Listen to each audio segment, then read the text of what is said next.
Research design and quantitative research.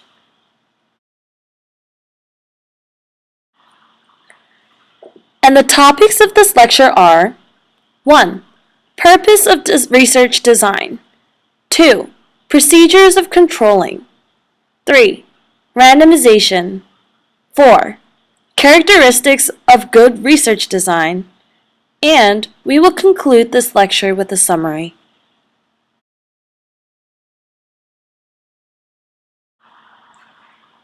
In previous lecture, we firstly learned how to select a research problem. Through a discussion with experts, we can identify a research problem by understanding issues and trend. We can also explore issues and trend of the research area of interest by literature review. We also learned how to develop the statement of the research problem. The statement of the research problem should be concise and should identify key factors, variables of the research study. And we learned the correlational type of research statement and the causal type of research statement. We learned the concepts of constants and variables. Constant can be defined as characteristic or condition that is the same for all individuals in a study. And variable can be defined as a characteristic that takes on different values or conditions for different individuals.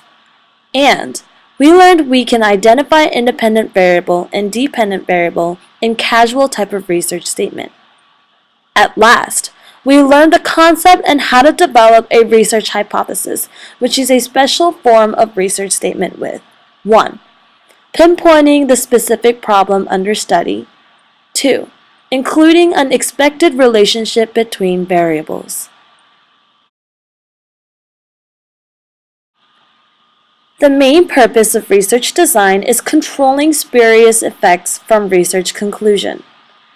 This concept of controlling by research design is creating conditions that allow the research to get a clear look at the variable of interest by limiting or eliminating the influence of some variables or explaining the influence of others. Then, what would be the consequence on the research if we fail to control other spurious effects or influences?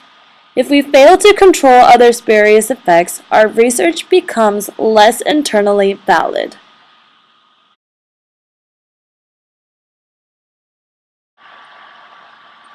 There are 4 possible options of controlling. 1. Holding conditions or factors constant. 2. Building conditions or factors into the design as independent variables. 3. Randomization. 4. Statistical adjustments or control. The last option is beyond the scope of EDUC 295. Let's learn the first 3 options in detail.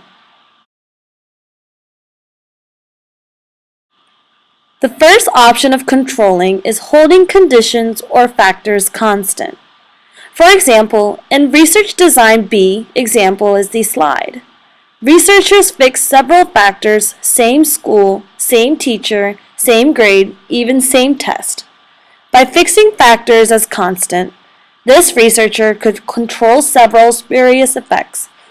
Consequently, holding conditions constant improves some internal validity. However, is there any downside of doing so? Yes. As we can easily understand through this example, holding conditions constant option can reduce external validity of research. In other words, there is no guarantee of the new teaching method efficacy for other schools, other teachers, or other tests.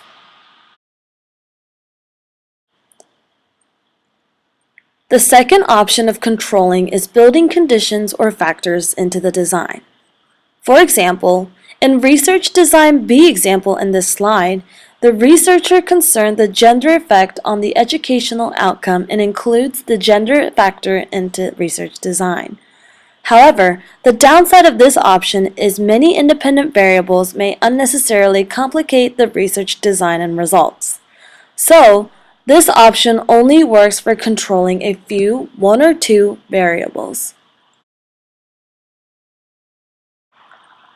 Let's see this Research Design B example in the slide. Can you identify what kind of controlling procedures has already been applied in this research design? Try to control the ethnic group. Also, develop your own research design and control the gender.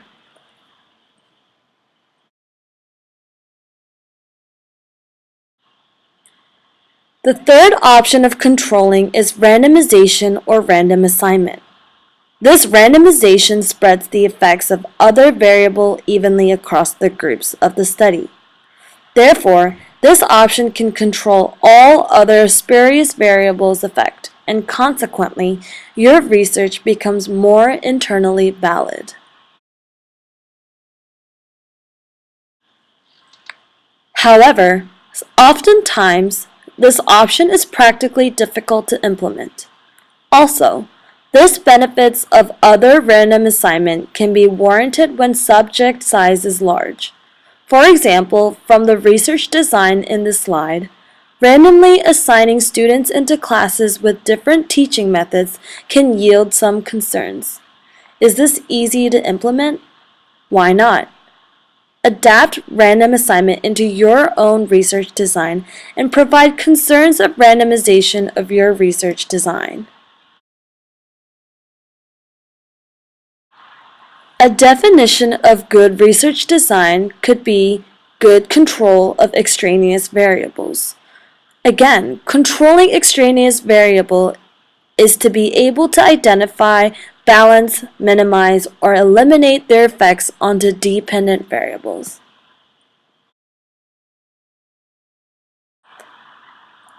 In this lecture, we learned 1. Understanding the purpose of research design. 2. Options and procedures of controlling. 3. Concepts and concerns of randomization or random assignment. 4. Definition and concepts of characteristics of good research design.